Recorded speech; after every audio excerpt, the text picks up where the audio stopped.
남편의 손이 내 손을 꽉 잡습니다. 여보, 날 위해 콩팥을 준다니. 정말로 내가 더 잘할게. 2023년 서울 성모병원 21층 VIP 병실.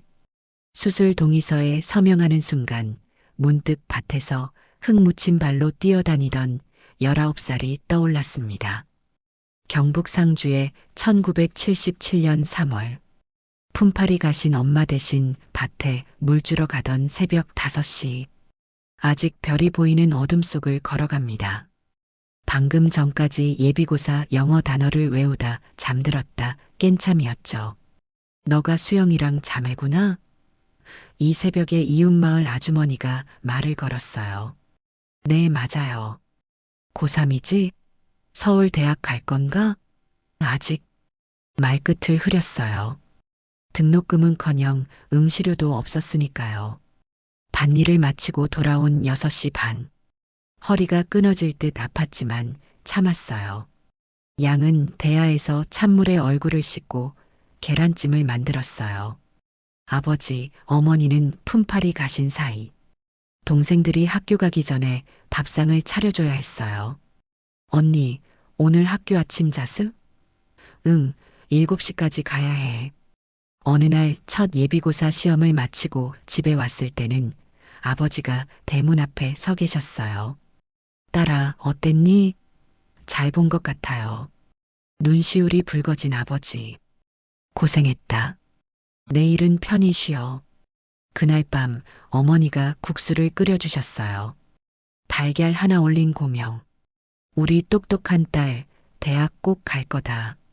그 따뜻한 면발이 지금도 혀끝에 남아 있어요. 본고사 날에는 찐 고구마를 도시락으로 쌌어요. 엄마가 깎아주신 사과 몇 조각도 있었죠. 우리 큰딸 힘내. 고사장으로 가는 길 단화 안에 자갈이 들어갔어요. 벗어서 털어낼 여유가 없었죠. 그렇게 발바닥에 쓰라림을 참으며 긴장하며 시험을 봤어요. 1978년 1월. 이대 약대 합격 통지서가 왔을 때 온 마을이 축제 분위기였어요. 박서방 딸 서울 약대 붙었다. 하지만 현실은 냉정했죠. 등록금 40만 원, 한 학기 생활비 30만 원, 도합 70만 원이라는 돈은 우리 집 농사 수익보다 큰 금액이었어요. 아버지가 논 반평 팔려고 나가려 하자 어머니가 울음을 터뜨렸죠. 내가 친정에 가서 빌려올게. 딸 공부는 꼭 시켜야 해. 그때 마을에 소문이 났나 봐요. 이발소를 한다는 김 사장이 중매쟁이로 왔어요. 박서방, 좋은 이야기가 있어요. 서울 부잣집에서 약사 며느리를 찾는데 처음에는 아버지가 호통치셨어요. 내 딸 팔아먹자는 소리냐? 하지만 조건을 듣고 나서는 잠을 이루지 못하셨대요.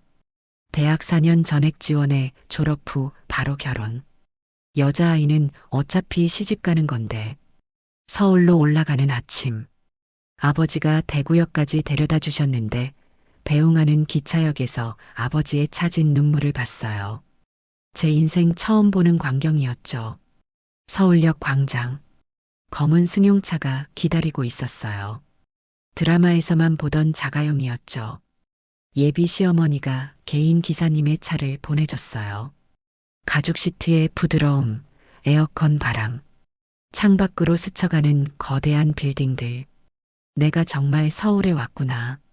차에 멀미가 나려 했지만 참았어요. 예쁘게 보여야 해.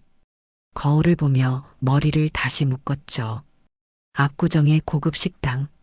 이 한 끼는 얼마나 비쌀까 생각에 위축됐어요. 시어머니 될 분은 화장이 짙으셨고 다이아 반지가 반짝였어요. 어머, 순수하게 생겼네.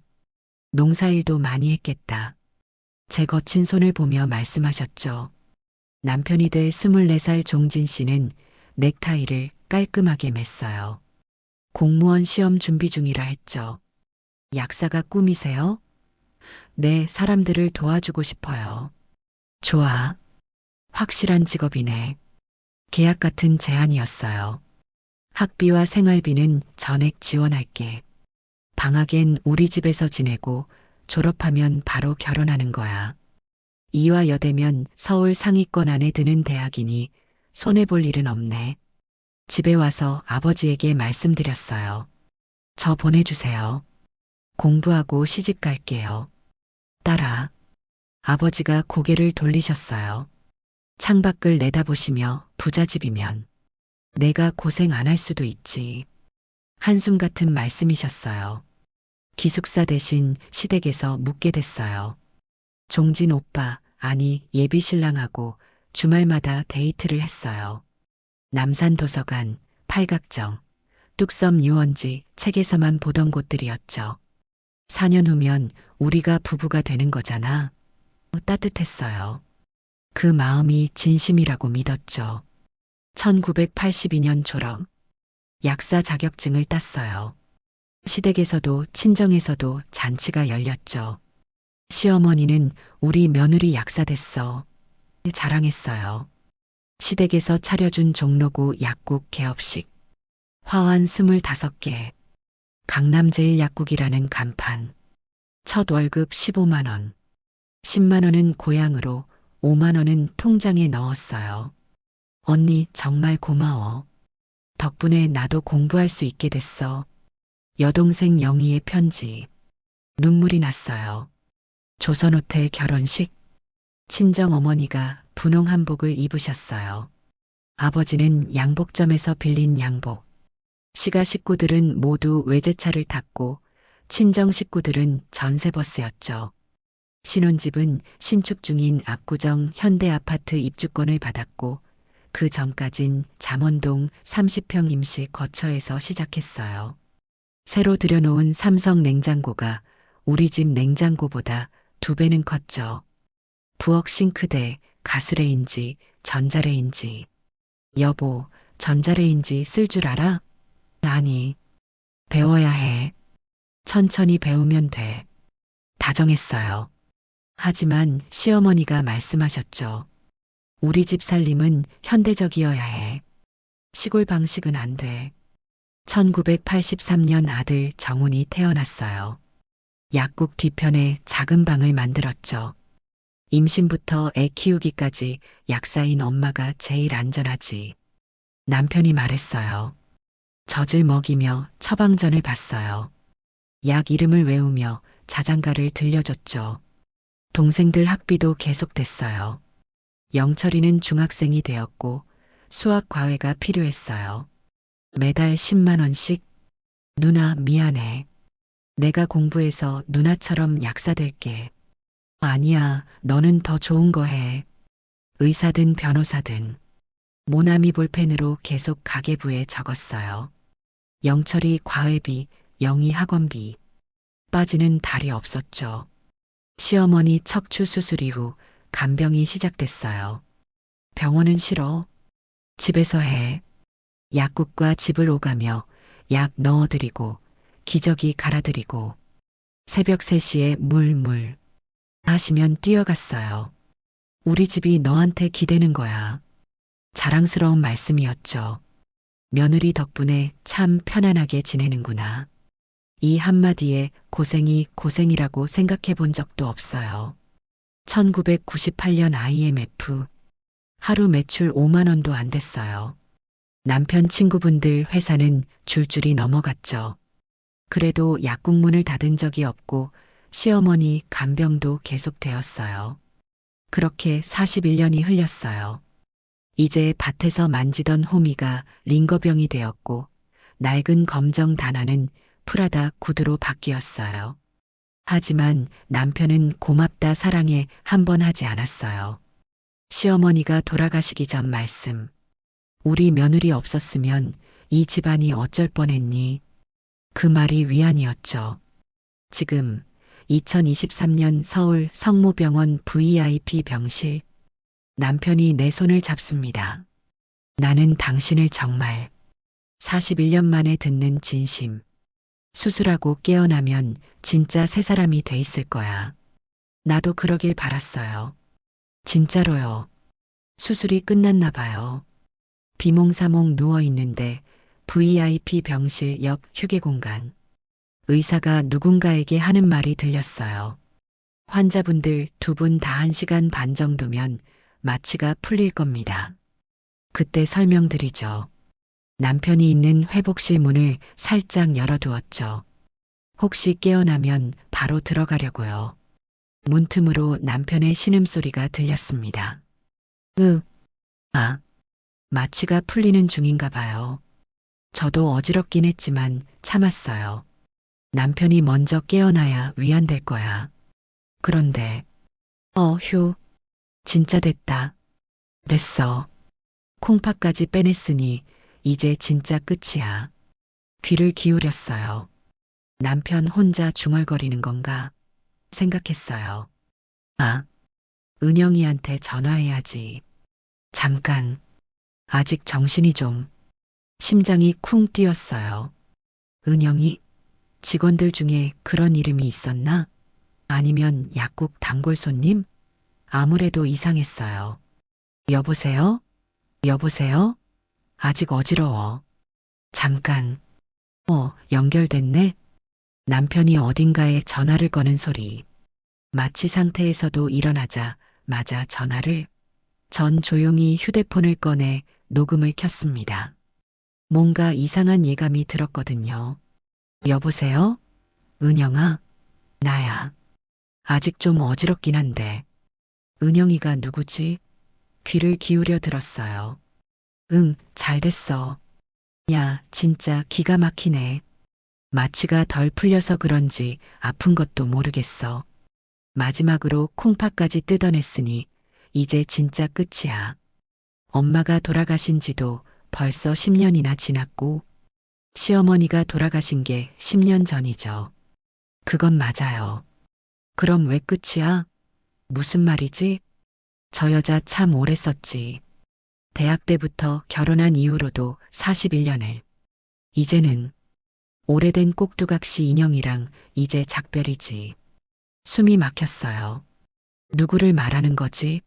나를 말하는 건가? 아하, 걱정하지 마. 이번 전에 박 변호사 만났잖아. 재산 분할 계산 다 끝났어. 30억이면 충분하다고.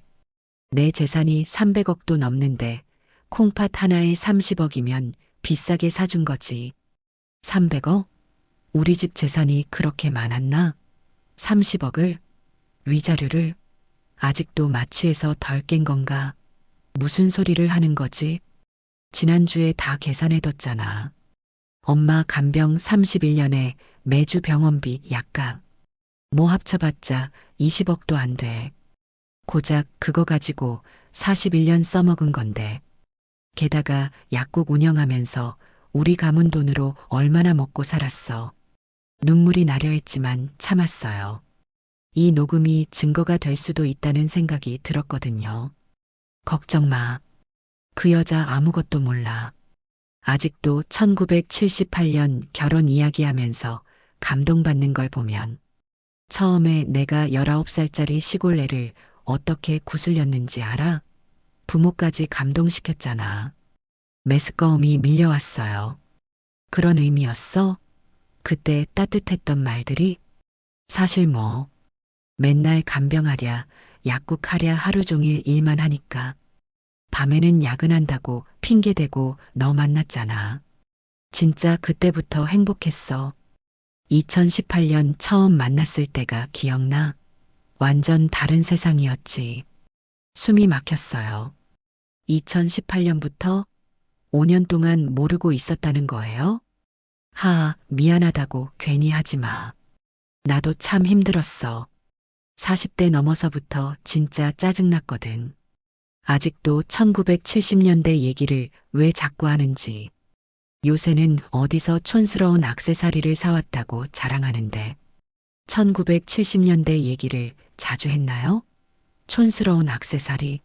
남편이 사준 반지를 아직도 끼고 있는 나를 두고 하는 말인가요? 왜 이해를 못해?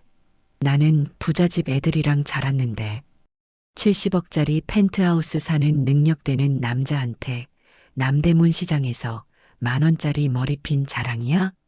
41년 전 결혼식 때 남편이 사준 실반지가 생각났어요. 이게 그렇게 창피한 걸까요? 주말에 맛있는 데 가자고 하면 꼭 약국에서 챙긴 삶은 계란 도시락을 싸온다니까. 새벽에 일어나서 싸느라 고생했다고 자랑하는데 은영이처럼 좋은 곳 예약해 놓는 것도 몰라. 눈물이 쏟아졌어요. 새벽 4시에 일어나 계란을 삶고 김밥을 만들었어요. 남편이 맛있다고 했는데 그건 입에 발린 칭찬이었나요? 그런 게 중요하지. 품격이란 게 있잖아. 64세랑 41세가 비교가 돼? 하, 내가 언제 그런 할머니를 선택해?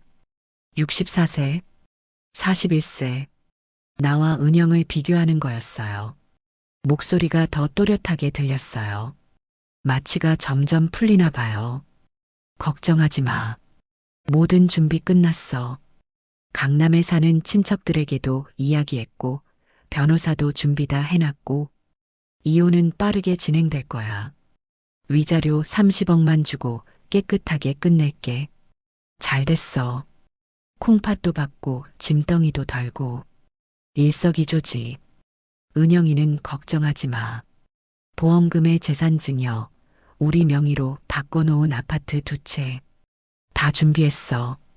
10월에 하와이 가기로 한 것도 그대로야. 그 여자는 평생 비행기 한 번 못 탈걸. 눈물보다 분노가 먼저 밀려왔어요. 응, 응. 그런데 걱정 마. 그 여자는 아무것도 몰라. 매일 간병일지 쓰면서 혼자 열심히 살았지. 처음 봤을 때 겁먹은 토끼 같았던 거 기억나네. 인생 처음 서울 온 시골 처녀. 토끼 같았나요? 저는 그냥 떨렸어요. 서울이 낯설고 무서웠어요. 남편이 다정하게 손을 잡아줘서 안심했는데 한 번도 의심한 적 없어. 10년 전부터 휴대폰 비밀번호도 알고 있는데 한 번도 확인 안 했어. 신용카드도 마찬가지. 41년 동안 난 완벽한 남편이었어. 그거면 됐지. 하, 완벽한 남편? 41년. 다 연기였다는 건가요? 남편이 움직이는 소리가 들렸어요. 저는 재빨리 제 침대로 돌아가 앉았어요. 얼굴에 흐르는 눈물을 닦았죠. 1시간이 지난 후 저는 비틀비틀 침대 옆으로 다가갔어요. 41년 만에 처음으로 남편 앞에서 미소를 지을 수 없었죠. 괜찮아요? 수술 잘 된 것 같나요? 잘 된 것 같아. 근데 왜 이렇게 어지럽지? 마취가 아직 안 깨서 그래요. 조금 더 누워 계세요. 남편이 제 손을 찾았어요. 여보, 고마워. 진짜 당신이 아니었으면. 아니에요. 당신을 위해서니까요. 목소리가 떨렸어요. 마취가 덜 깬 남편은 눈치채지 못했죠. 그때 의사가 급한 걸음으로 들어왔습니다. 죄송한데요. 확인할 게 있어서요. 의사의 표정이 심상치 않았어요. 주치의 외에 마취과 의사도 들어왔죠. 죄송하지만 오늘 수술은 진행되지 않았습니다. 네, 무슨. 마취 전 검사에서는 정상이었는데 마취 중 재검사에서 기증자분의 ALT 수치가 갑자기 400을 넘어섰어요. 간 기능 이상으로 판단되어 이식을 중단했습니다. 남편의 얼굴이 하얗게 질렸어요. 그럼 콩팥은 받지 못하셨습니다. 다행히 두 분 모두 마취만 받으셨고 실제 수술은 진행되지 않았어요. 이런 경우가 가끔 있습니다. 스트레스나 긴장으로 간 수치가 일시적으로 상승하는 거죠. 안전상 수술을 진행할 수 없었습니다. 이런, 전 분명히 복통이 있었는데. 아니, 수술했다고 했잖아요. 두 분 모두 마취만 하시고 실제 절개는 이루어지지 않았습니다. 마취과 의사가 설명했어요. 사실 이런 일은 드물지만 종종 일어납니다. 기증자의 마지막 검사에서 문제가 발견되면 바로 중단하거든요. 그럼 언제 다시 할 수 있죠? 일단 기증자분의 간 기능 검사를 다시 해봐야 하고요. 저는 조용히 가방에서 핸드폰을 꺼냈어요. 마침 남편이 의사들과 이야기하느라 신경 쓰지 못했죠. 녹음된 파일을 재생했어요. 응, 잘 됐어. 마지막으로 콩팥까지 뜯어냈으니 이제 진짜 끝이야. 갑자기 병실이 조용해졌어요. 의사들도 간호사도 모두 휴대폰을 쳐다봤죠. 재산 분할 30억으로 끝내는 거야. 내 재산이 300억도 넘는데 콩팥 하나에 30억이면 비싼 거지. 남편이 뒤늦게 깨닫고 휴대폰을 뺏으려 했지만 저는 한 발 뒤로 물러났어요. 41년 동안 난 완벽한 남편이었어. 그거면 됐지. 주치의가 당황스러운 표정으로 말했어요. 환자분, 이건 남편이 제 손을 잡으려 했어요. 여보, 아까 말은 마취 때문에 정신이 하나도 없어서 정신 똑똑할 때 하신 말씀처럼 들렸는데요. 간호사가 말했죠. 간호사가 제게 와서 귓속말을 했어요. 어머님, 법률 상담 필요하시면 저희 병원 1층에 법률 상담실이 있어요. 24시간 운영해요. 남편이 다리를 땅에 내리며 일어나려 했어요. 안 돼. 수술이 안 됐다고? 내가 콩팥을? 환자분, 의사가 말렸어요. 아직 마취가 완전히 깨지 않으셨어요. 누우셔야 합니다. 여보, 이건 오해야. 은영이는 정말 아무것도 아니고 단지 회사 후배일 뿐이야. 갑자기 남편이 무릎을 꿇기 시작했어요. 환자복 차림으로 VIP 병실 바닥에. 제발, 제발 한 번 더. 콩팥 없으면 난 진짜 죽어. 여보, 우리 41년을 생각해봐. 의사들이 놀라 남편을 일으키려 했지만 남편은 제 발치에 더 엎드렸어요. 41년. 41년 동안 내가 당신한테 잘못한 게 있냐고. 집도 사주고, 차도 사주고, 시어머니 간병도 도와주고. 저는 울분에 찬 목소리로 말했어요. 41년 동안 감사합니다. 한번 해주셨나요? 그건 남편이 말문이 막혔어요. 주치의가 당황한 상황에서도 부드럽게 말했어요. 우선 환자분 건강 문제부터 다뤄야 할 것 같습니다. 콩팥 대기자 명단에 올리죠. 대기자 명단이요? 그게 얼마나 걸리는데요? 평균 3년입니다. 혈액형과 조건에 따라 다르지만요. 3년이요? 제가 투석으로 3년을 주 3회 투석으로 충분히 생활하실 수 있습니다.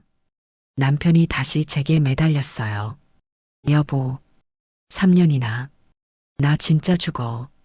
내가 아니면 내가 정말 마지막 희망이야. 그때 복도에서 들리는 말소리. 아들 정훈이가 며느리와 함께 들어왔어요. 아버지, 무슨 소리가 들려서. 왜 바닥에. 정훈아, 내가 왔구나. 아버지를. 아버지가 지금 큰일 났어. 무슨 일이시길래 환자가 바닥에 꿇어앉아 있어요? 아들이 상황을 파악하기 시작했어요. 침대 옆 제 휴대폰, 의사들의 난처한 표정, 그리고 무릎 꿇은 아버지. 저는 녹음 파일을 다시 재생했어요. 아들이 들어야 할 시간이었으니까. 그 여자는 아무것도 몰라. 19살짜리 시골 애를 어떻게 구슬렸는지 알아? 아들의 얼굴이 굳어졌어요. 엄마, 이게 무슨.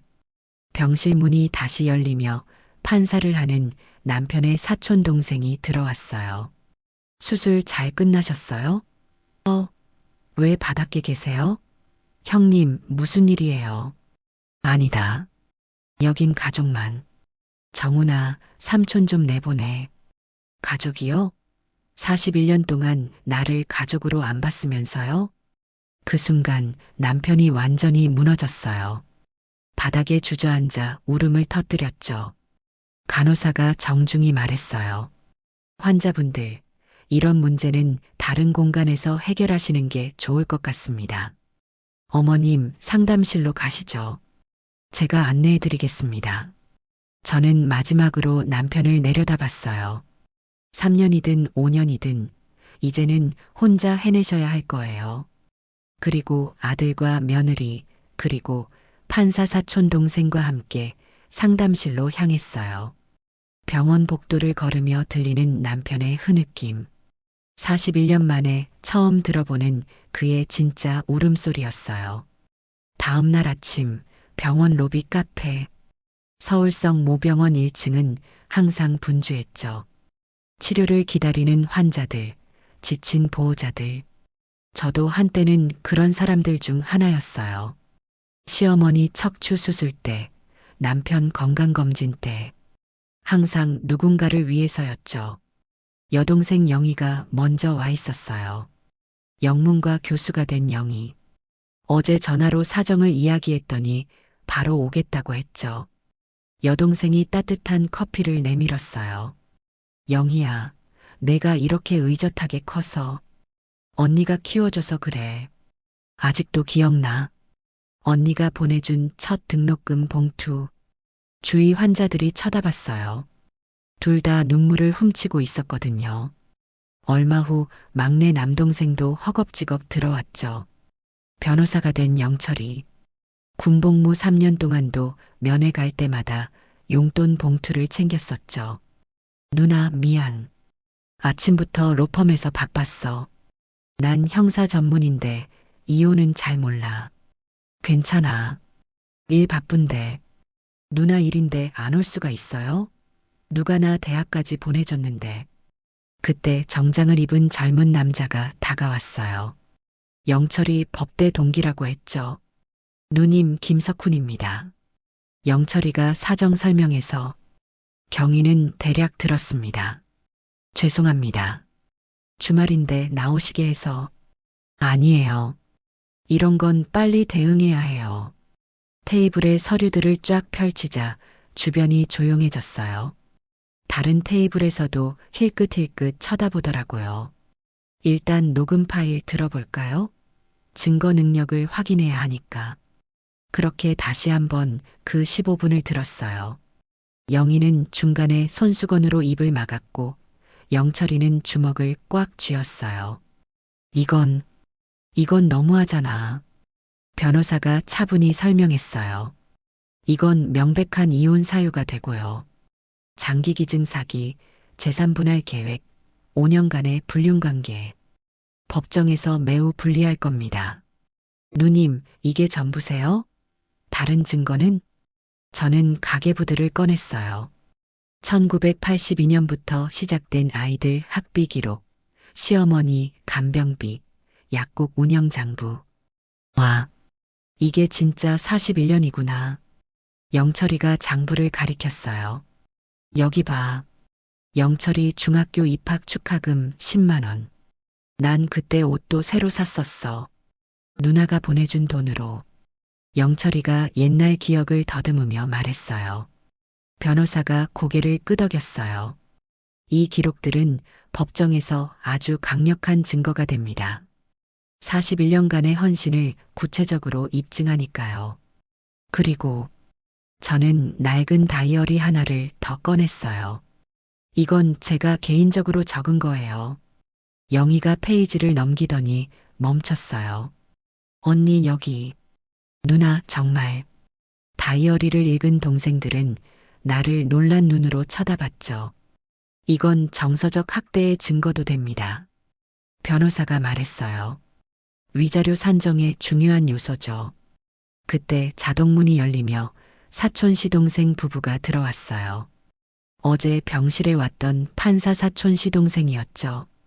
형수님, 오늘 아침 형한테 전화했는데 받지를 않던데요. 그러실 거예요. 어제 은영 씨에게도 버림받았다고 울더라고요. 형수님, 저희는 형수님 편이에요. 그동안 정말 고생 많으셨어요. 고맙습니다. 판사 시동생이 법률 조언을 해줬어요. 41년 결혼이면 법원에서도 각별히 봅니다. 특히 장기기증 미끼 사용은. 제가 개인적으로 물어봐도 될까요? 네, 말씀하세요. 이혼하면 정말로 제가 절반을 받을 수 있나요? 모든 사정을 고려하면 3분의 2도 가능할 거예요. 특히 이 증거들이라면. 그때 자동문이 다시 열리며 아들과 며느리가 들어왔어요. 두 사람 모두 진지한 표정이었어요. 엄마, 어제 아버지랑 이야기 좀 했는데 아들이 옆에 앉더니 말했어요. 아버지가 병실에서 계속 전화하셨어요. 전화번호부 보니까 김치 전문점, 견적업체, 꽃집 사장님. 다 여자 이름이더라고요. 며느리가 덧붙였어요. 아버님 검사 받으러 가셨을 때 협탁 정리하다 수첩을 봤는데 3년 전부터 매달 비상자금이라는 항목으로 돈이 나갔더라고요. 한 달에 500만 원씩. 500만 원? 그 명목이 다 거짓말이었어요. 전부 은영 씨한테 간 것 같아요. 변호사가 메모하며 물었어요. 그런 증거도 확보하셨나요? 네, 핸드폰으로 찍어왔어요. 정훈이가 또 말했어요. 그리고 죄송해요, 엄마. 제가 10년 전에 은영 씨를 본 적 있어요. 아버지 회사 송년회에서. 뭐라고?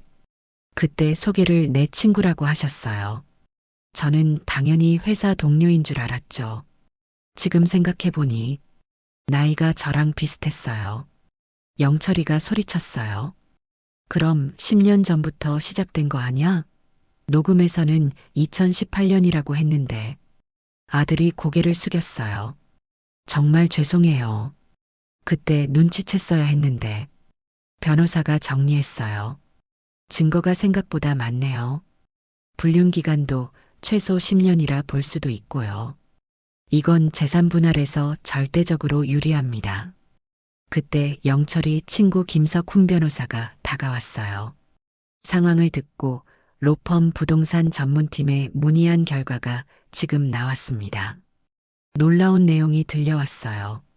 시어머니에게 물려받은 남편 명의 재산은 아파트 3채, 상가 2개, 주식 투자 계좌. 실제 자산이 300억은 훨씬 넘는다고요. 그런데 여기에서 끝이 아니에요. 김석훈 변호사가 설명했어요. 최근 5년간 매매 내역을 보니 은영 씨 명의로 넘어간 부동산이 4건 있어요. 증여세도 안 낸 불법 증여죠. 온 가족이 침묵했어요. 충격적인 실체가 점점 드러나고 있었죠. 판사 시동생이 단호히 말했어요. 형수님, 이건 분명 재산 유출입니다. 이혼 소송에 모두 포함시켜야 해요. 그때 아들이 제게 물었어요. 엄마가 원하시는 게 뭐예요? 정말 이혼하시려고요? 저는 창밖을 바라봤어요. 41년 전 처음 서울에 올 때 같은 풍경이었죠.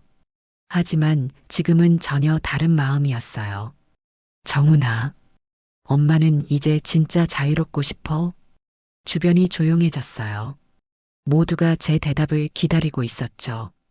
변호사가 말했어요. 어머님, 승소 가능성 100%입니다. 위자료는 최소 전체 재산의 절반, 아마 100억은 넘을 거예요. 영희가 제 손을 꼭 잡았어요. 언니, 이제 진짜 언니를 위한 시간이야. 우리가 다 도와줄 거야. 영철이도 말했어요. 누나, 내가 법정에서 최선을 다할게. 누나가 나를 키워줬잖아. 마음이 든든했어요. 41년 만에 처음으로 제가 지켜주는 게 아니라 보호받고 있다는 느낌이었죠.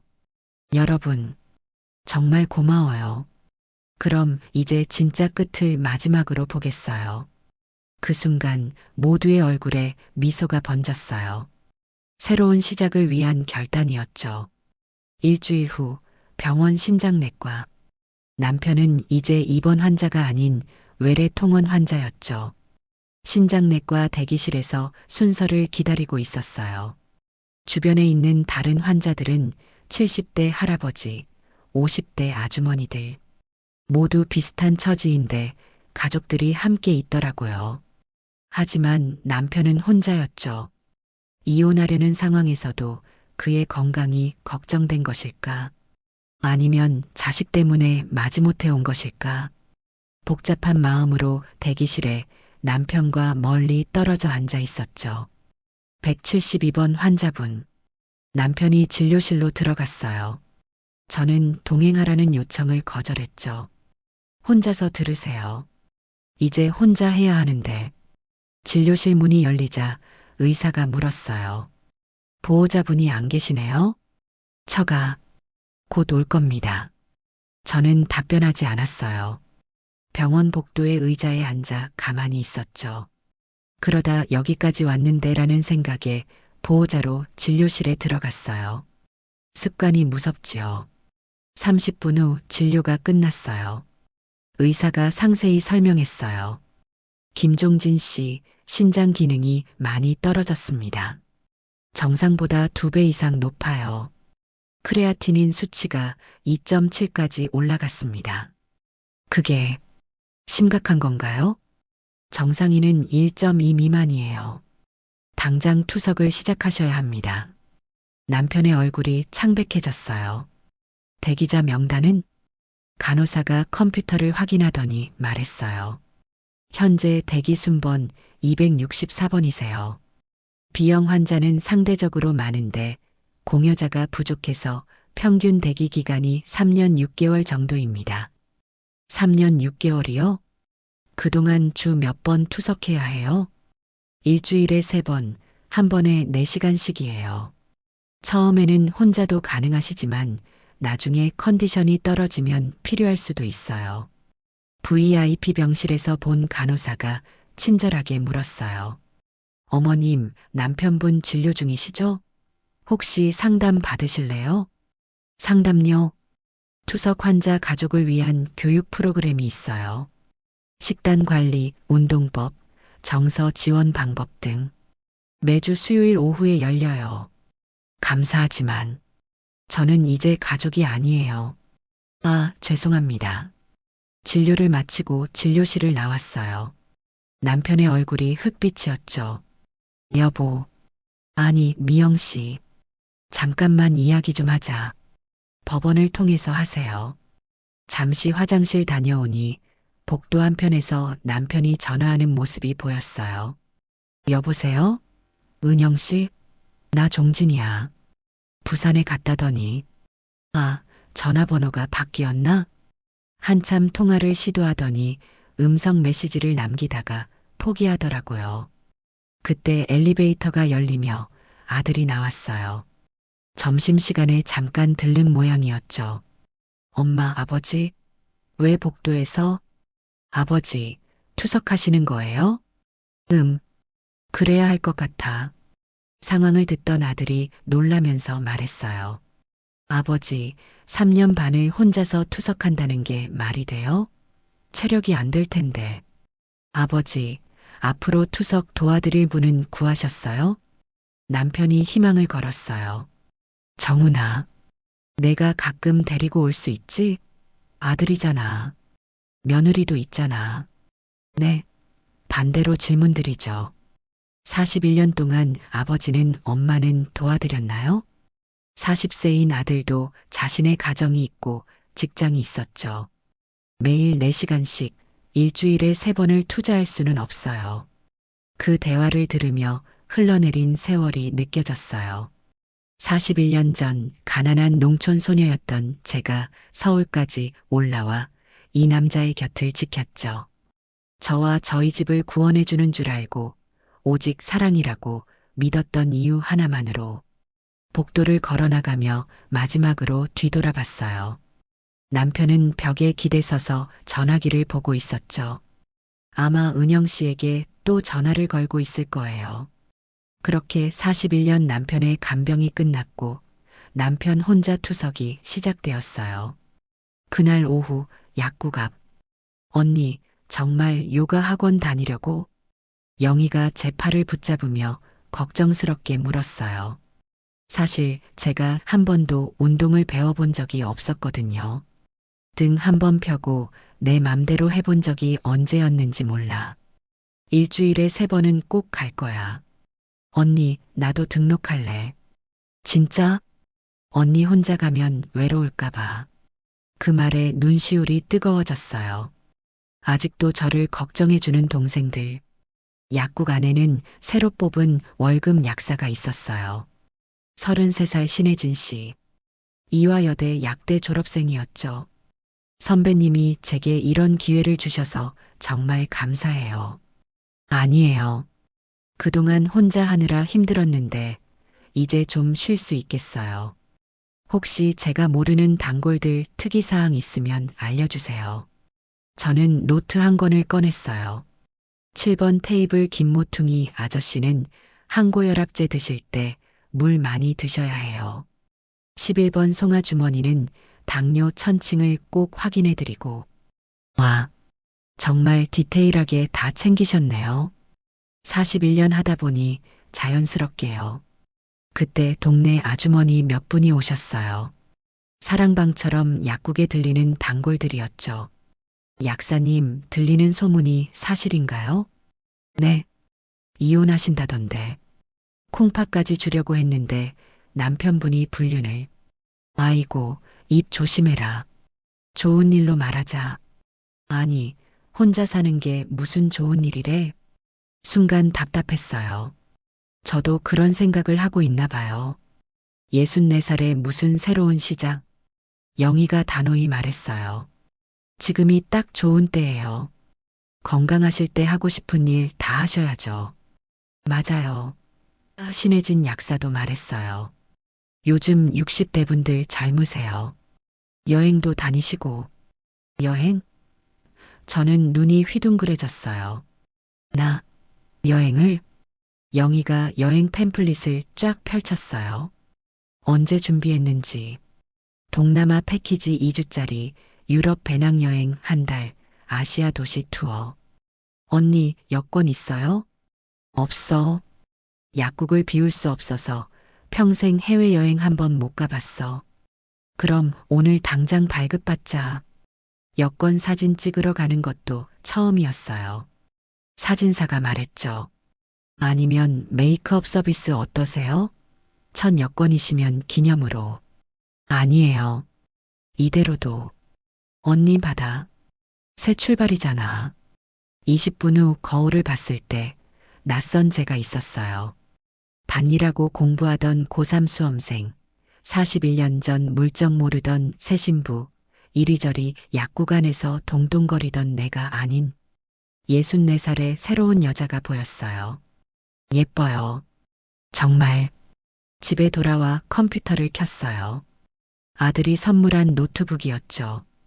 유튜브를 검색했어요. 60대 요가 초보자 코스.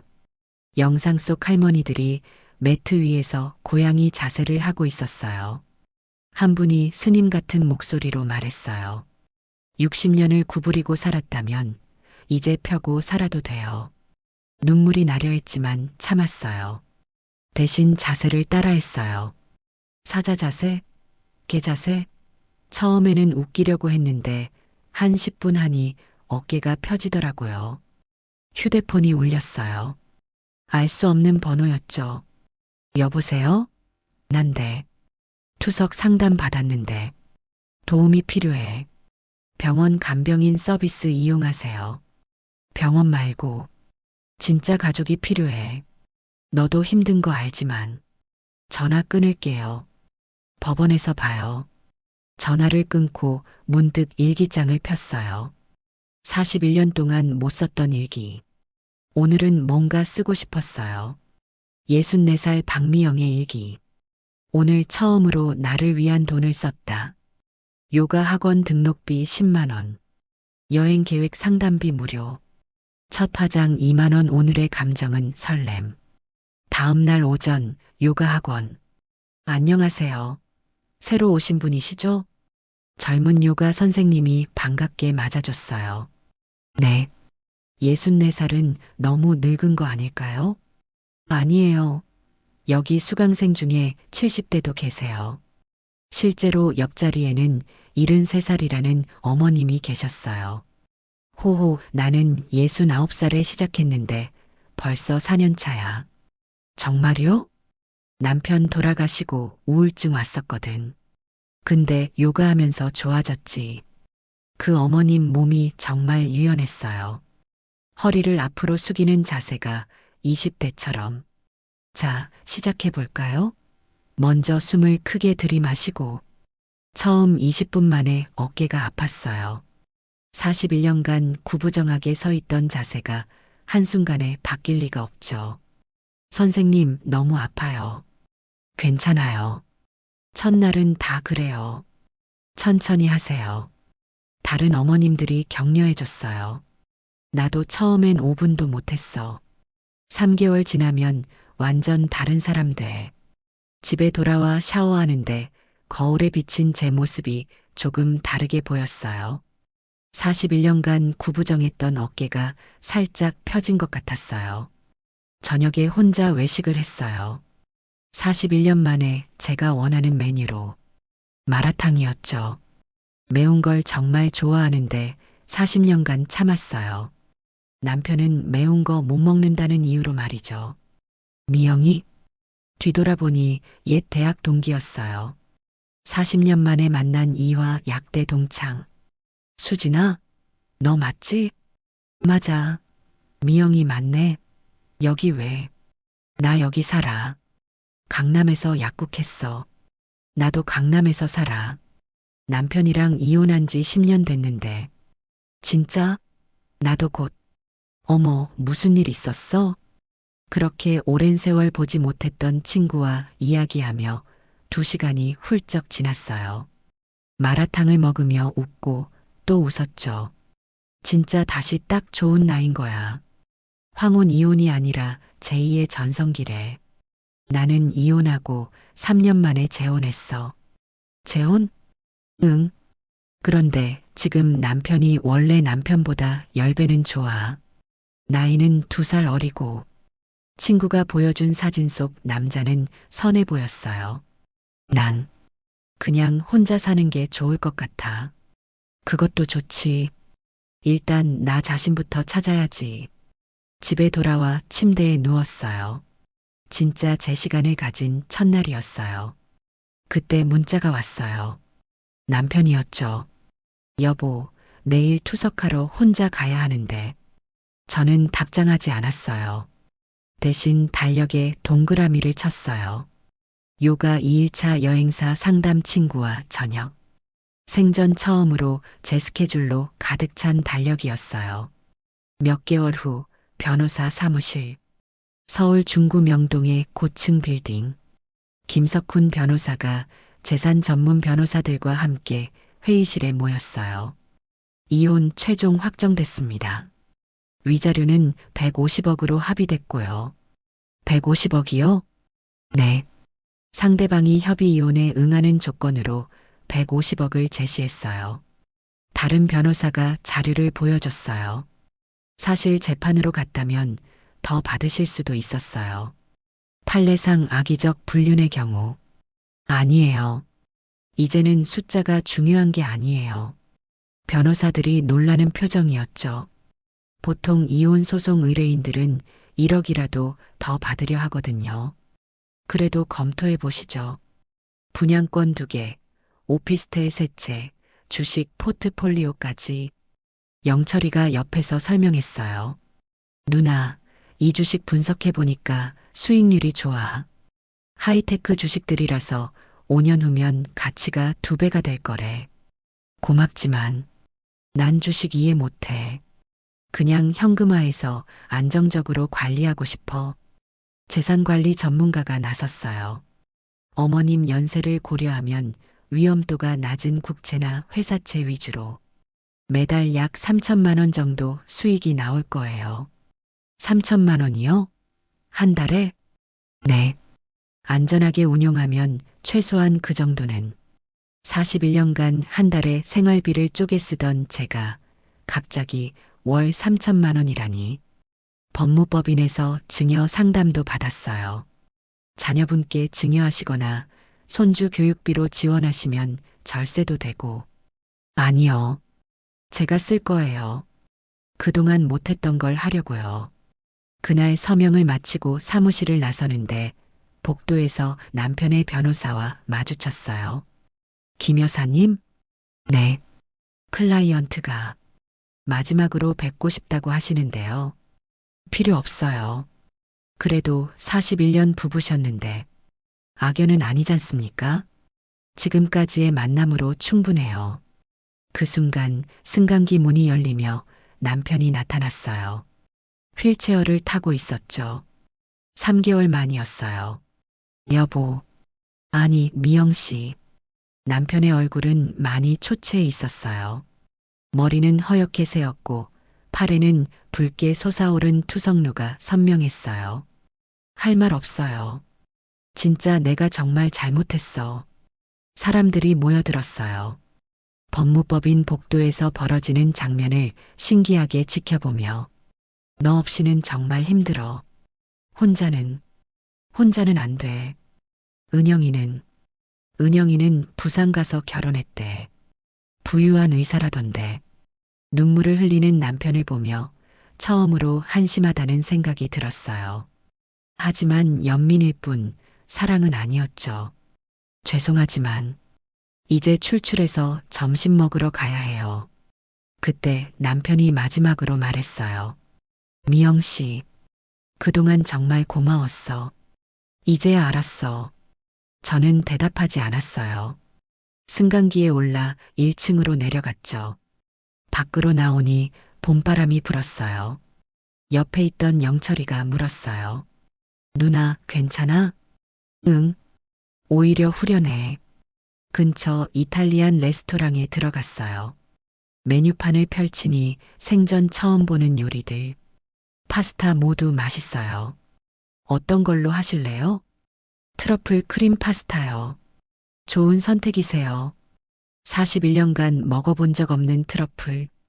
향이 진했어요. 맛있는 음식 한 입이 새로운 경험이었죠. 누나, 이제 진짜 새로운 시작이네. 응. 그런데 사실 한 가지 망설이는 게 있어. 뭔데? 추미애 교수가 여성 전문 방송국에서 콜라보하자고 했어. 40년의 침묵을 깬 여성들이라는 프로그램. 좋은데?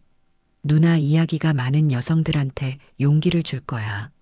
하지만 TV 카메라 앞에서 그때 옆 테이블에서 60대로 보이는 여성 두 분이 대화를 나누고 있었어요. 나도 이혼할 걸 그랬어. 60살에 늦었다고 생각할 때가 진짜 너무 늦은 거래. 저는 결심했어요. 누군가에겐 제 이야기가 용기가 될 수도 있겠죠. 다음 주 방송국 녹화장. 김미영 씨 41년 결혼 생활을 정리하고 새로운 삶을 시작하셨다고요? 네. 64살에요. 가장 큰 변화는 무엇인가요? 제가 진짜 원하는 걸 처음으로 해보고 있어요.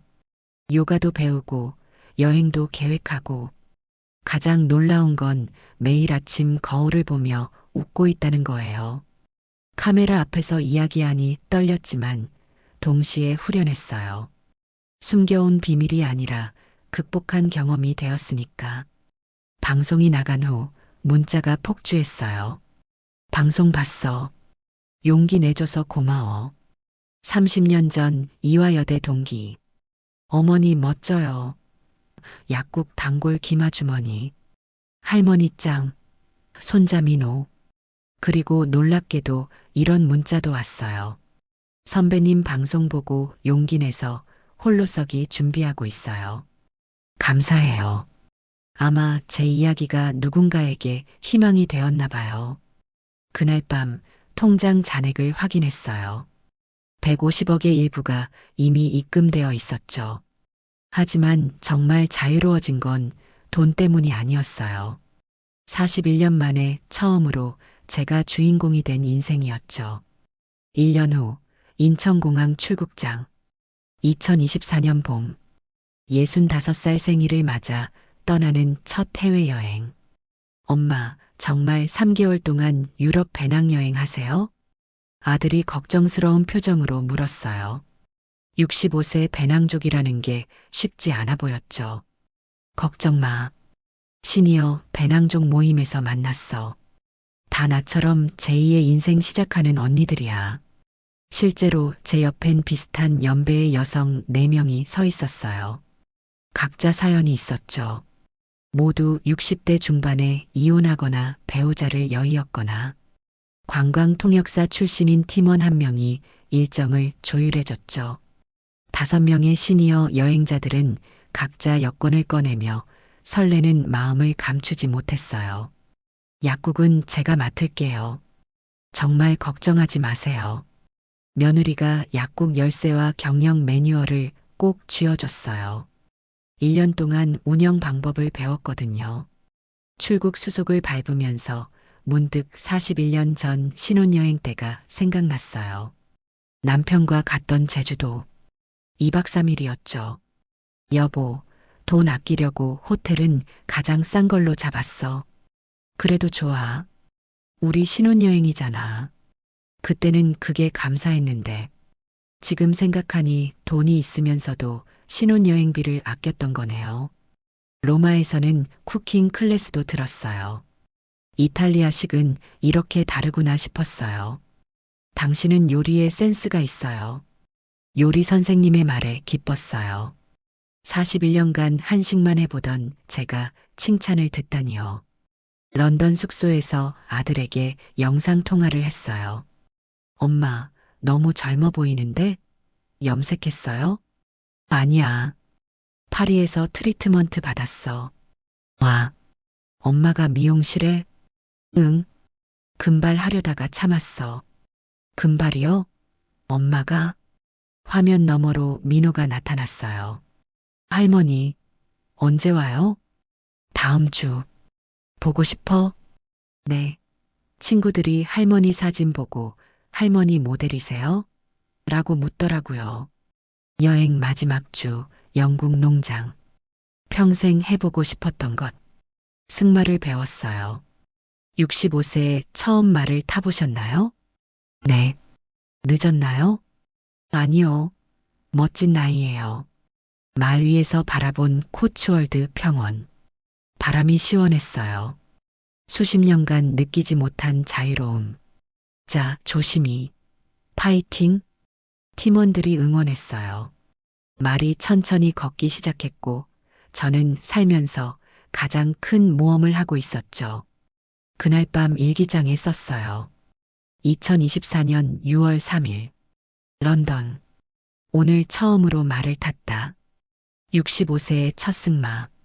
바람을 따라 달리고 싶었다.